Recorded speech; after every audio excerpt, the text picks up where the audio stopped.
Assalamualaikum warahmatullahi wabarakatuh. Kali ini kita akan membahas Intan Pariwara kelas 11 bab Sistem Pencernaan bagian uji kompetensi 1. Mari kita simak bersama-sama. Nomor 1, perhatikan beberapa fungsi zat gizi berikut ini. Fungsi lemak ditunjukkan oleh angka. Jadi untuk fungsinya lemak, yang pertama itu adalah pelindung dari pengaruh suhu yang rendah. Jadi ketika orang yang berlemak, lemaknya tinggi nih, ketika suhu udaranya rendah, maka tubuhnya akan melakukan metabolisme sehingga tubuh menjadi lebih hangat. Nah, yang kedua fungsinya adalah sebagai pelarut vitamin. Vitamin apa saja yang dilarutkan oleh lemak? Ada vitamin A, D, dan juga K. Dan fungsinya adalah sebagai salah satu bahan penyusun membran sel. Nah, membran sel kita itu tersusun dari lipid atau lemak juga. Jadi jawaban di sini yang paling tepat adalah yang D, 2, 4, dan 5. Nomor 2, jenis asam amino berikut yang tidak dapat disintesis oleh tubuh adalah, jadi asam amino itu adalah penyusun dari protein. Nah, asam amino sendiri itu dibagi jadi dua, ada asam amino yang esensial dan non-esensial. Untuk yang esensial itu asam amino yang tidak dapat disintesis oleh tubuh atau nggak bisa diproduksi oleh sel tubuh kita sendiri. Sedangkan yang non-esensial itu dapat disintesis oleh tubuh. Nah, di sini yang ditanyakan adalah yang tidak dapat. Nah, yang tidak dapat berarti asam amino yang esensial. Nah, asam amino esensial itu contohnya adalah metionin, fenilalanin, treonin, dan juga triptofan. Jadi jawabannya yang B. Nomor 3, sekelompok peserta didik melakukan uji kandungan zat pada bahan makanan. Setelah bahan makanan ditetesi larutan iodin, makanan tersebut mengalami perubahan warna menjadi biru kehitaman. Berdasarkan hasil pengujian, kemungkinan jenis makanan yang diuji oleh peserta didik tersebut adalah, jadi untuk larutan iodin itu biasanya digunakan untuk uji amilum. Nah, tandanya ketika makanan tersebut mengandung amilum adalah adanya perubahan warna menjadi biru tua atau biru kehitaman. Jadi di sini kita cari nih yang makanan mengandung banyak amilum yang mana? Tentu saja jawabannya adalah kentang. B. Oke, sekalian kita bahas ya uji pada makanan beserta larutan yang digunakan. Jadi untuk uji protein itu menggunakan larutan bioret. Nah, ketika makanan yang mengandung protein ditetesi dengan bioret, maka akan berubah menjadi warna ungu. Kemudian amilum itu menggunakan larutan iodin atau lugol. Ketika makanannya mengandung amilum, berarti warnanya berubah menjadi biru tua atau biru kehitaman. Kemudian untuk uji glukosa itu menggunakan larutan benedik atau Velling A dan Velling B. Nah, di sini perubahannya adalah menjadi warna merah bata. Dan yang terakhir untuk uji lemak itu biasanya hanya menggunakan kertas, kemudian kita keringkan. Ketika sudah kering ada noda transparan, berarti makanan tersebut mengandung lemak. Nomor 4, Anita dan Salma melakukan uji makanan menggunakan beberapa jenis reagen. Data hasil pengujian makanan disajikan dalam tabel berikut. Nah, berdasarkan data, bahan makanan yang tidak boleh dikonsumsi terlalu banyak oleh penderita diabetes mellitus adalah, oke, kita cek satu persatu ya. Makanan P itu dia ketika dikasih bioret warnanya ungu. Sedangkan iodin dan Velling A, Velling B itu dia tidak ada reaksi. Kalau iodin kan harusnya warna kehitaman, biru kehitaman, sedangkan Velin AB itu harusnya berwarna merah bata, tapi ini warnanya nggak sesuai, berarti untuk makanan P itu hanya mengandung protein karena berubah warna menjadi ungu. Makanan yang H kita cek, ketika ditetesi bioret dia tidak ada reaksi untuk berubah warna menjadi ungu, sedangkan ditetesi iodin juga nggak ada reaksi nih, harusnya kan berubah jadi warna biru tua kalau memang ada amilumnya banyak. Untuk yang Velling A, Velling B dia berubah warna menjadi merah bata. Nah, ini berarti makanan H mengandung glukosa. Untuk makanan yang R di uji bioret dia nggak ada reaksi berubah jadi ungu. Untuk iodin dia berubah jadi biru kehitaman. Nah, berarti di sini dia mengandung banyak amilum. Lalu untuk Velling AB dia juga berubah menjadi warna merah bata. Berarti dia juga mengandung glukosa. Bahan makanan es bioret warnanya ungu. Nah, berarti makanan ini mengandung protein, sedangkan ketika ditetesi larutan iodin dan Velling tidak ada perubahan warna yang signifikan.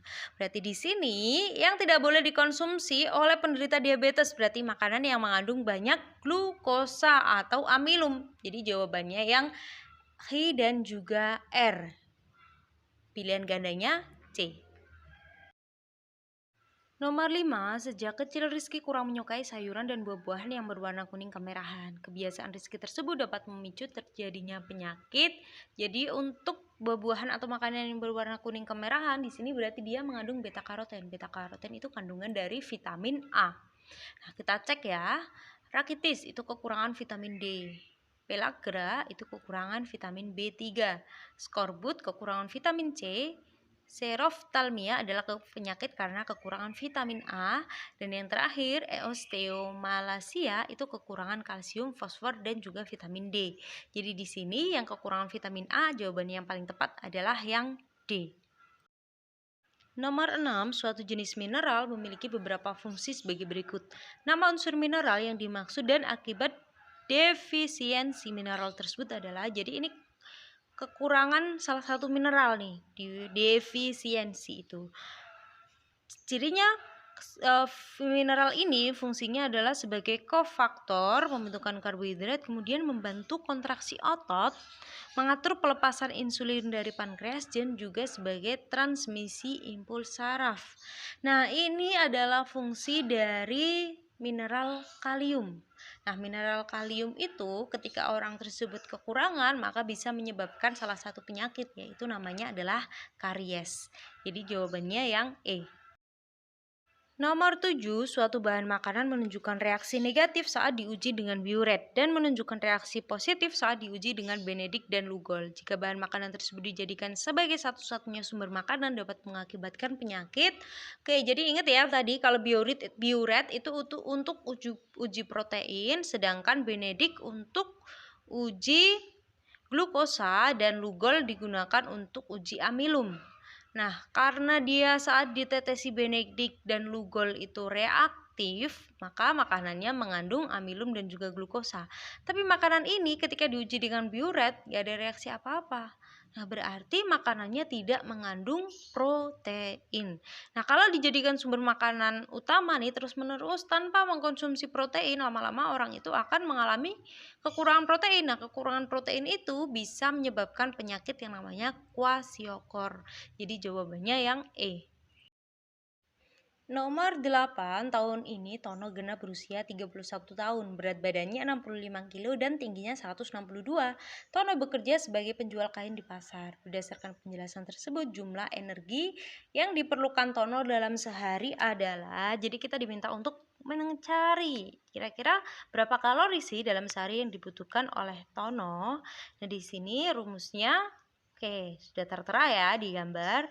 Kemudian kita tinggal masukkan saja nih 66 ditambah dengan 13,7 kali berat badan. Berat badannya Tono 65 kg, berarti 13,7 kali 65 ditambah 5 dikali tinggi badan. Tinggi badannya 162 dikurangi 6,8 dikali umurnya. Umurnya Tono adalah 31 tahun. Maka setelah kita hitung hasilnya adalah 1555,7.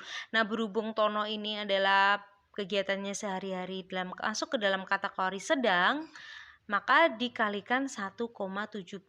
Jadi hasilnya 2738,03 kalori. Jawabannya yang C.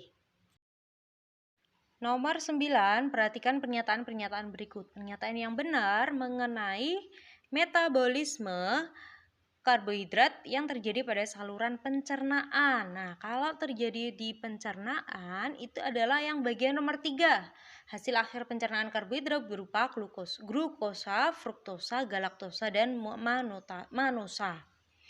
Lalu yang selanjutnya, karbohidrat yang terdiri atas banyak gula akan diserap oleh usus halus. Jadi jawabannya 3 dan 4 E. Nomor 10, teknik pengolahan bahan pangan yang dilakukan dengan cara memanaskan pada suhu 121 derajat Celcius selama 15 menit untuk mematikan semua mikroba beserta sporanya adalah, nah ini disebut dengan teknik sterilisasi. Jadi sterilisasi itu biasanya menggunakan suhu yang tinggi nih, di atas 100 derajat. Jadi jawabannya yang D. Sekian pembahasan kita kali ini, semoga bermanfaat. Terima kasih. Wassalamualaikum warahmatullahi wabarakatuh.